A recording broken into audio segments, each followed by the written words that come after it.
भाभी, हम्म। रिफत भाभी का डिसीजन पावर बहुत स्ट्रांग है इस घर में। क्या आपको इस बात से फर्क पड़ता है? मुझे नहीं, मुझे क्यों फर्क पड़ेगा? अरे सबसे ज्यादा फर्क आपको पड़ेगा। आपकी जिंदगी मुश्किल में आ जाएगी। ऐसा क्यों कह रहे हो हया? रिफत भाभी बहुत अच्छी हैं, मुझे बहुत प्यार करती हैं। रिफत भाभी बहुत चालाक है। जैसी वो दिखती है ना, वैसी वो बिल्कुल भी नहीं है। अच्छा, तुम्हें कोई कोई शक है उनकी नीयत पे? भाभी, मैं अपनी बात नहीं कर रही। मुझे अपनी कोई फिक्र नहीं है। मुझे तो आपकी फिक्र हो रही है। आपको अंदाजा नहीं है कि अम्मी जान के जाने के बाद भाभी आपकी जिंदगी हराम कर देंगी इस घर में। हया, तुम मुझे कंफ्यूज कर रही हो। वो ऐसा क्यों करेंगी? मैं तो उन्हें अपनी दोस्त समझती हूँ।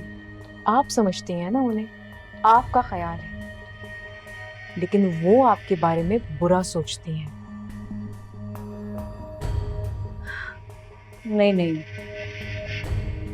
ऐसा नहीं हो सकता। मुझे नहीं लगता कि ऐसा कुछ है।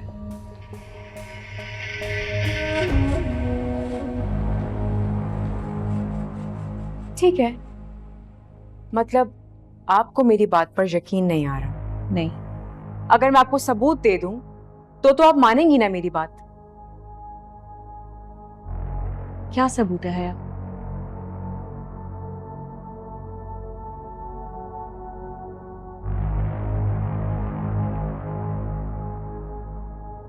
देखिए, क्या है ये?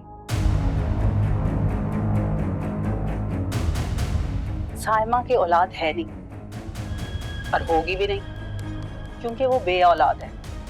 तुम्हारे पास इस घर का वारिस है और तुम मजबूत हो। मैं तुम्हें और मजबूत देखना चाहती हूँ। जल्द अज जल्द इक्तदार की कुर्सी पे बैठा हुआ देखना चाहती हूँ कि तुम इस घर को भी संभालो और बिजनेस को भी।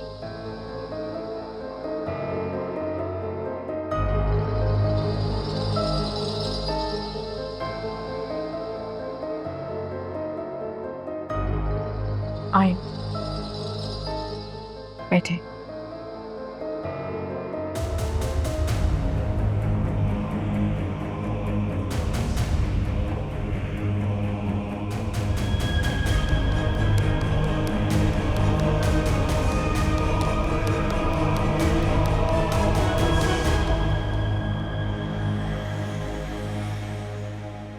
देख लिया आपने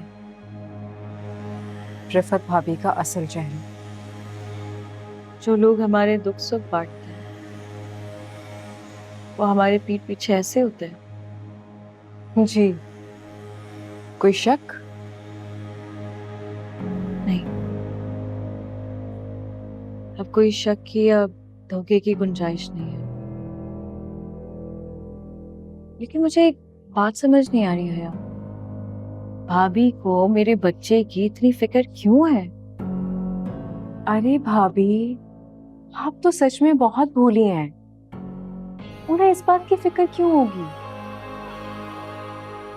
वो तो ये सोच रही हैं कि आपको औलाद हो ही ना, ताकि इस घर में आपकी पोजीशन कमजोर पड़ जाए। और आप जानती हैं, कमजोर इंसान पे हुकूमत करना आसान होता है। इसका मतलब भाभी ये चाहती हैं कि मेरी और जरार की कभी औलाद ही ना हो। मुझे बहुत अफसोस हो रहा है हया। भाभी को कभी इस तरह नहीं समझा था। वो मुझे कमजोर करना चाहती है। वो ये चाहती हैं कि मैं अकेले रह जाऊं। हया, हया मेरी बात सुनो। हया, कुछ भी हो जाए तुम मेरा साथ दोगी ना? कैसी बातें कर रही हैं आप? आपके लिए तो हया की जान भी हाजिर है। हया वो ही करेगी जैसा आप उसे बोलेंगी। तसल्ली रखें।